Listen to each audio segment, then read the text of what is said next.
Hey guys, today I'm taking you behind the scenes making my SHROOMS digital art piece. So first thing I did is I imported a photo that I had drawn of a couple of mushrooms. I edited the colors as you just saw, and those are the colors that I was going off of to make the piece. So then I went into some of my old photos and I looked for pictures of flowers that I thought might have some of the same colors that I was going for. I wanted something really bright and purpley pink, maybe some blue hues in there too. So I selected this photo of these two purple flowers, and as you can see, I played around with editing it. Colors are totally saturated, very bright, and like pow. The next thing I did is I imported it into Photoshop, and I started playing around with selecting the portion that I wanted to use for my kaleidoscope. So I mostly went for just like the purples and pinks in the middle, kind of just went pretty close into that because those are the only colors that I was really going for. The background colors, not so much. So I selected that and copied it and brought it into my other document, just like that. And I started working on creating the triangle for the kaleidoscope. So it took me a little bit.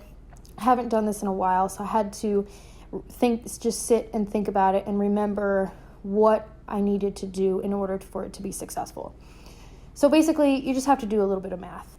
You have to decide how many sides that you want, and then based on that, you can find how many triangular pieces you're going to take from the original photo and what the angle of those triangles need to be. So, played around a lot. I used this blue opaque rectangle piece to kind of look at what my triangle piece would look like. So as you can see, I cut out more parts really to just get the purples and pinks and kind of look at the shapes and what things would look like. So I played around a lot, finally decided on a piece, and I decided to do a 6-sided piece. So what then I need is for each triangle to be a 12th of the entire 360 degrees. So I did that math, and then I set the angle of the blue rectangle to, I think, the opposite of what I wanted on a 180 degree plane, so that I could get this piece. And then I selected what was highlighted in the blue, switched over to the other layer, deleted, so now I ended up with this triangular piece. Duplicated it,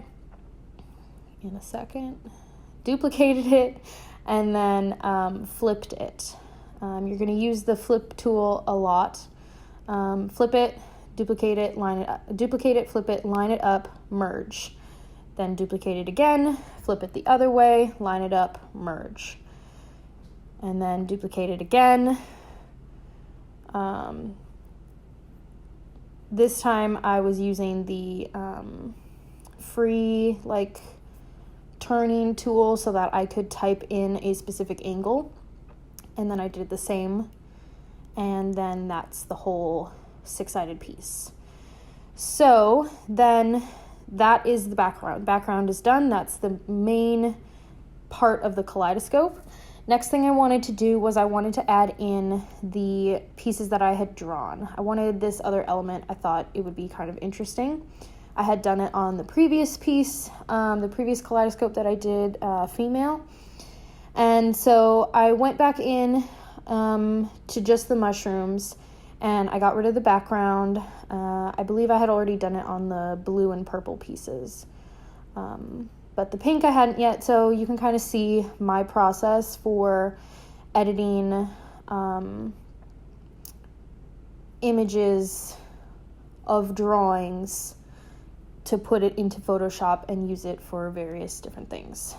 This is the same kind of process that I use when I'm trying to make prints of my art and make it look really nice, getting rid of any kind of weird darkness from the page maybe being not totally flat or something like that.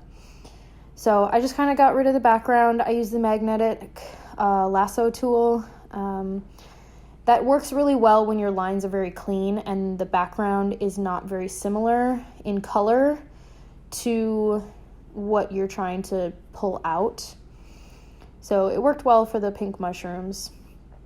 So here you can see I'm kind of playing around with placement.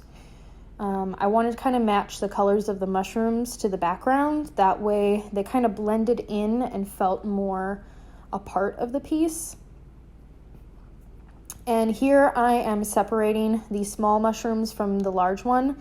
That way, when I move things around, I have the individual pieces. So now those two are separate. And I am placing the pink mushrooms in there. I brought in the purple and blue for reference as well to place those. I think I placed those first in the piece. Cleaning it up, you can kind of see some parts that were missed and placing it in there. So then again, when adding in the mushrooms, it's duplicating and aligning and merging the layers again and again. That way everything is as symmetrical as it can possibly be. The mushrooms themselves are not symmetrical, they're drawings. But I still made them as symmetrical in the piece as I possibly could. So the blue ones are already kind of pre-aligned with themselves. I had already made that piece together. The pink one was just free standing on its own. So I did the blue and then I aligned the pink, flipping, aligning, rotating, all that jazz. Get it as close to perfectly symmetrical as possible. And then you merge them and duplicate. And then flip it. So here, you'll see in a minute, I kind of messed this part up.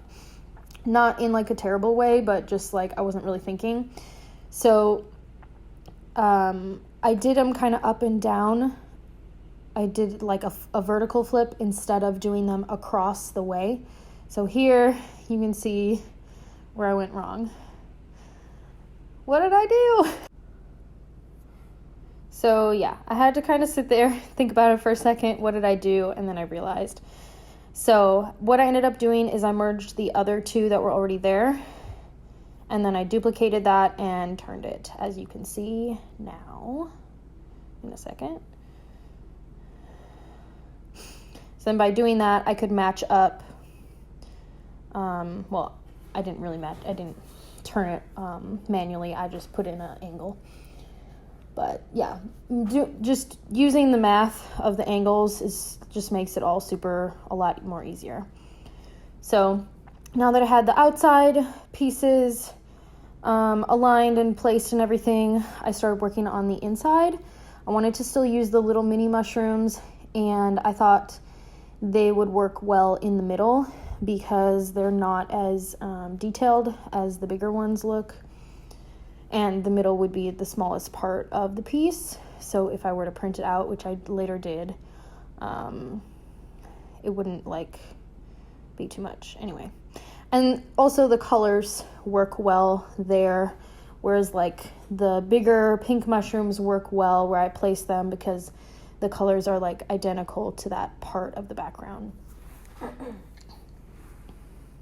And so then here, this technically isn't symmetrical because it's just the single little piece. And if you look at it, it's a little bit crooked. But that doesn't really matter. But I wanted to add the little guy there. So this is the finished piece as the digital version. I'm very happy with it. I think it's very interesting, and there's just a lot going on, and it looks like a kaleidoscope. So I love it. And then I also printed it out. These are some examples of what I did after I printed it out. So the prints came out and I added some glitter to kind of make them pop a little bit. I think they turned out really cool. So yeah. And then this is it, like the finished product, printed out, added some glitter, and framed. That is the finished piece. That's the behind the scenes of that. But that is all. If you liked the video, give it a thumbs up and all that jazz. And if you want to follow me on Instagram and TikTok, I post much more often there, weekly at the very least. Lots of behind the scenes videos, pictures of all the different projects that I'm working on, be it painting, sewing, digital work, anything. And that is all. Thanks for watching and have a wonderful day.